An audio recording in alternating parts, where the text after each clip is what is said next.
In the microcosm of a working-class home in Queens All in the Family, unfolds like an anthropological study of American consciousness, raw, unfiltered, and self-contradictory. The 4 episodes form a mosaic of social tension, hidden tenderness, and ideological fatigue. Beneath the sitcom's laughter lies a philosophical autopsy of 20th century America, dissecting the illusions of freedom, progress, and morality that defined a generation on the edge of transformation. It begins not with grand politics, but with an intimate tremor, Gloria's possible pregnancy. This domestic event becomes an existential dilemma, a quiet earthquake that shakes the family's moral architecture. Gloria and Michael's argument about having another child is more than a marital dispute. It is the echo of an entire civilization questioning its right to reproduce in a world suffocating under its own ideals. The couple debates not about love, but about responsibility, and their words carry the tension of an age obsessed with guilt toward the planet, toward poverty, toward the unborn. The conversation about the pill contraception and vasectomy transforms into a modern allegory: man versus woman, idealism versus biology, intellect versus instinct. The episode exposes the hypocrisy embedded in liberal morality, the man who advocates population control but flinches when sacrifice touches his own flesh. When Michael finally agrees to a vasectomy, his action becomes a ritual of self-castration, symbolic of the intellectual generation that preached revolution, yet feared the pain of change. His surgery, done in a clinical room that feels colder than any church, becomes the secular equivalent of confession and redemption. He wakes not sterile, but purified from hypocrisy. And yet the cruel irony of fate, Gloria's false alarm, reminds the viewer that morality is never rewarded cleanly. Every good intention leaves a scar. What follows is the Christmas dinner episode, a masterclass in moral confrontation. The dinner table, that sacred altar of American domesticity, becomes a battlefield for ideology.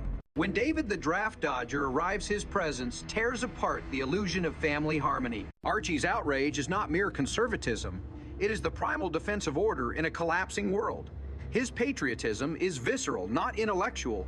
He clings to the flag as others cling to faith because it gives shape to chaos. Opposite him, Michael's liberalism mirrors the same rigidity, a dogma of compassion that often hides contempt. Between them stands Pinky Peterson, the man who has truly suffered, whose son died in Vietnam.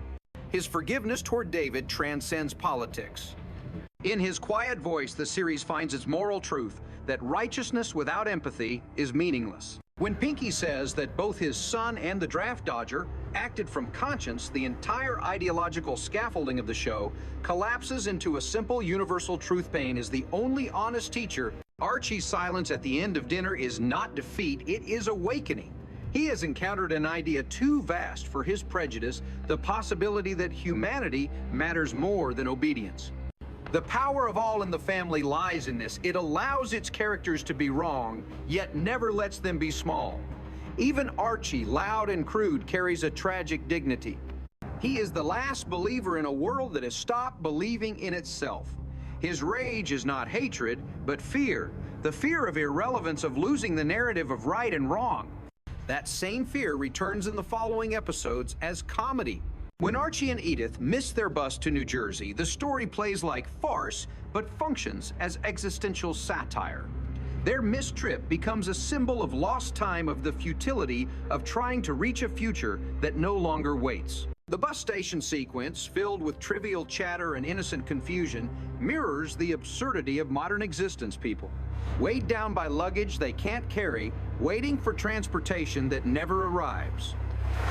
When they return home unexpectedly, catching their tenant Teresa in a romantic moment, the episode exposes the shifting morality of generations. The scandal of one age becomes the normalcy of the next.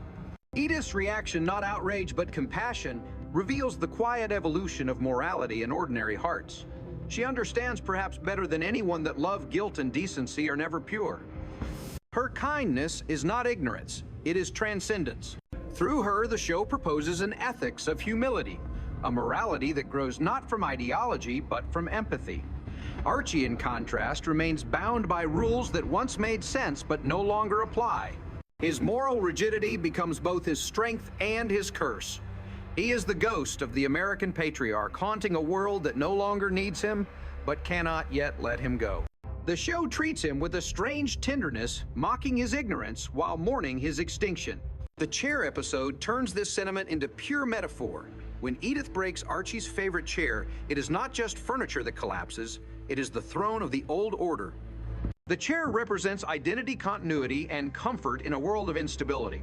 It is the seat from which Archie pronounces judgment where his authority still holds. When it has lost his masculinity and sense of history disintegrate, his obsession with recovering the chair borders on the mythic, like a king searching for a lost relic of his power. But the show's genius is to turn this tragedy into absurdity.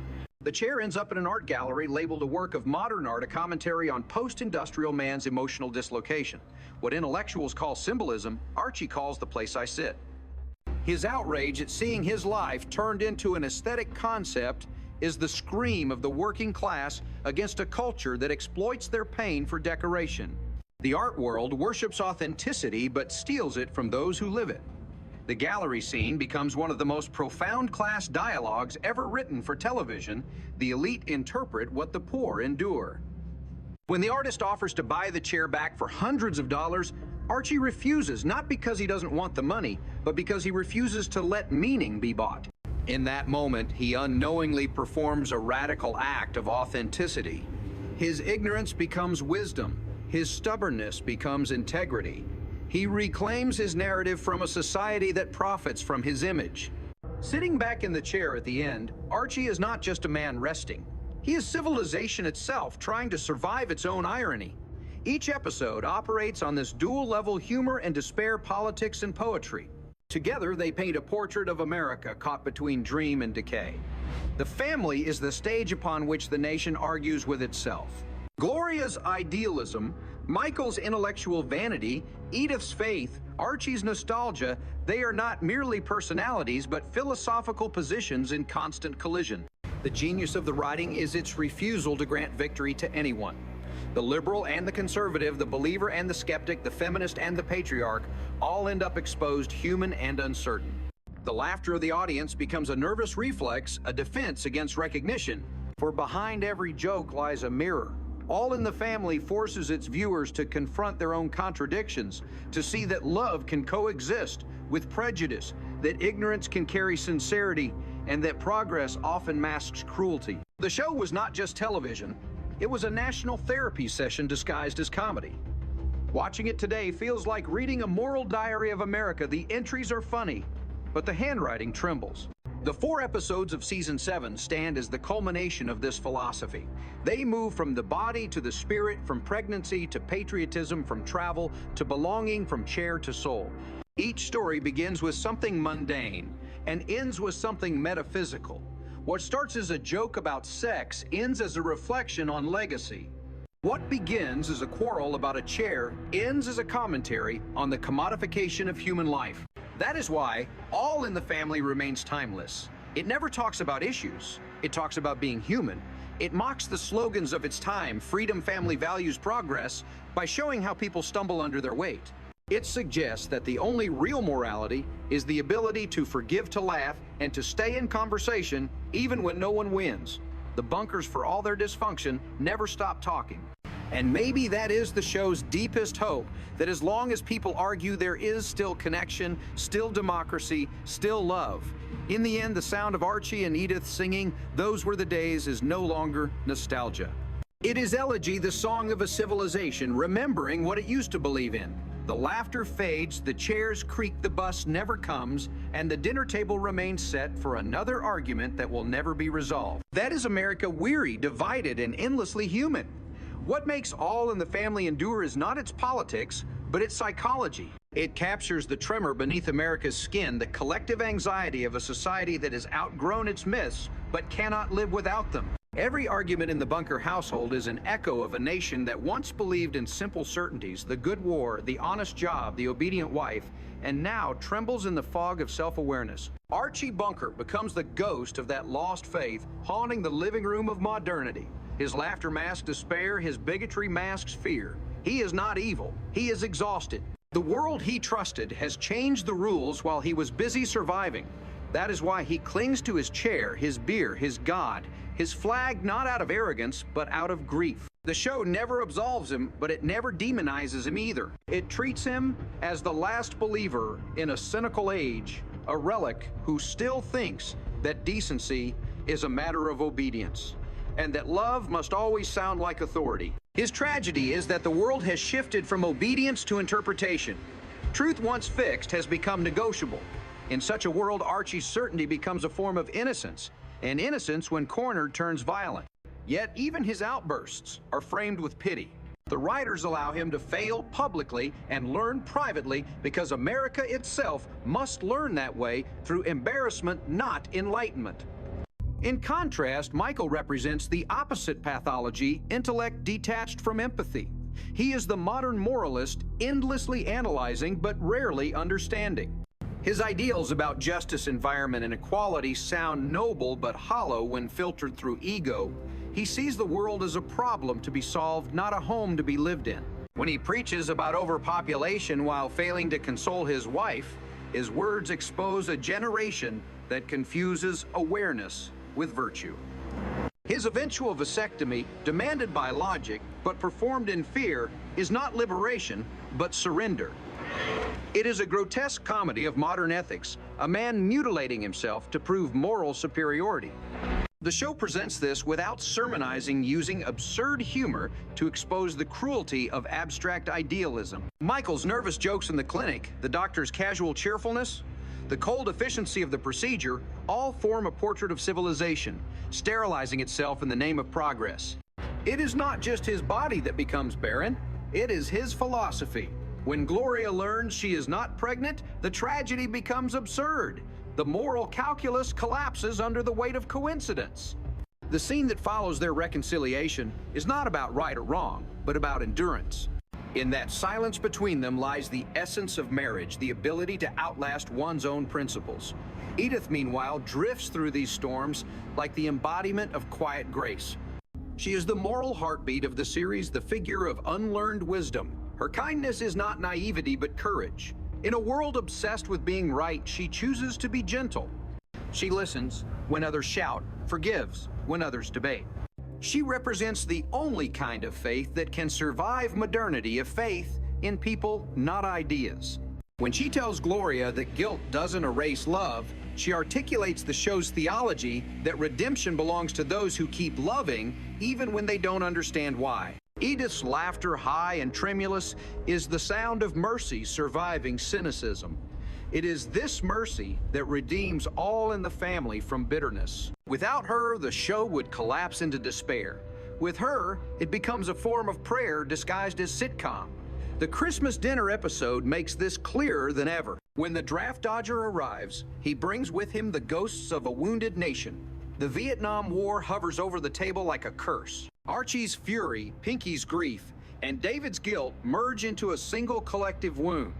America divided not between left and right, but between the living and the dead. The dinner becomes a ritual of mourning disguised as celebration.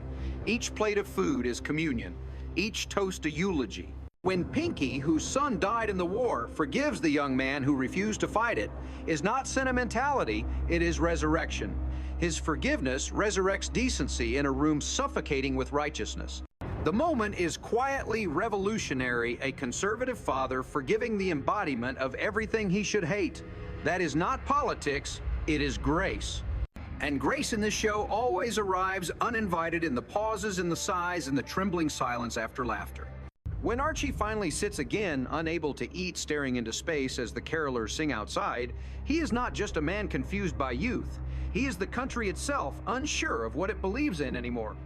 The next episodes expand this idea through absurd domesticity.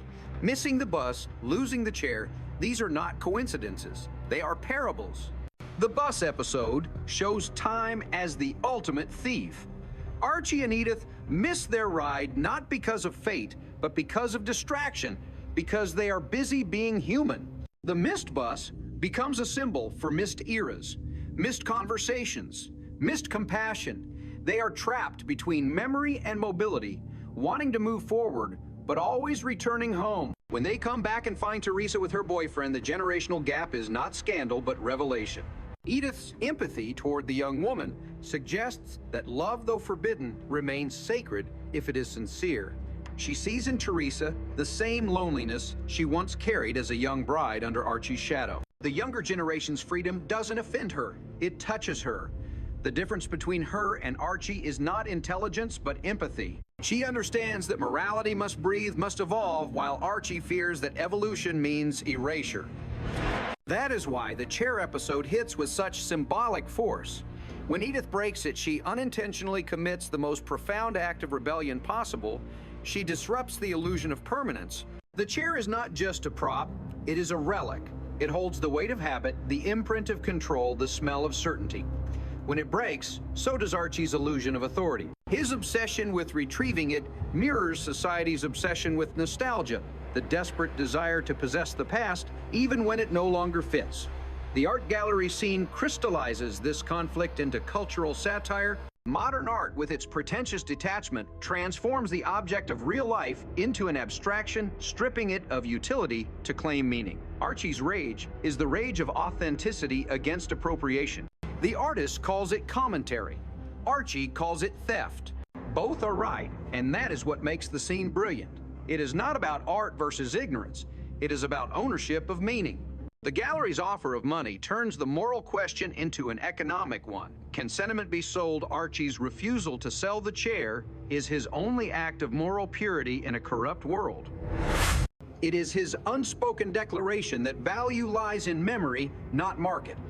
The laughter that follows is not mockery, it is catharsis. He sits back down triumphant, yet broken, the last man of a dying civilization, sitting on the last relic of his own relevance. In that chair sits the entire paradox of American material comfort, built on emotional poverty freedom, haunted by fear progress pursued at the cost of peace. All in the Family does not solve these contradictions, it sanctifies them. It teaches that being American means arguing forever, loving clumsily, and laughing to survive. The show's ending theme, "Those Were the Days," is not nostalgia, but prophecy. It tells us that every generation will look backward for meaning because the present is always too chaotic to love. Watching it today, decades later, one feels the same ache, the realization that the problems of the bunkers never vanished. They merely changed costumes. The living room has become digital, the arguments online, the ideologies louder but emptier. Yet somewhere in every home, another Archie sits on another chair, convinced that the world has gone mad, while the world outside believes the same about him. That is why All in the Family remains eternal. It is not about a time that was. It is about a condition that is. It is America's conscience laughing at itself, unsure whether the joke is over or just beginning.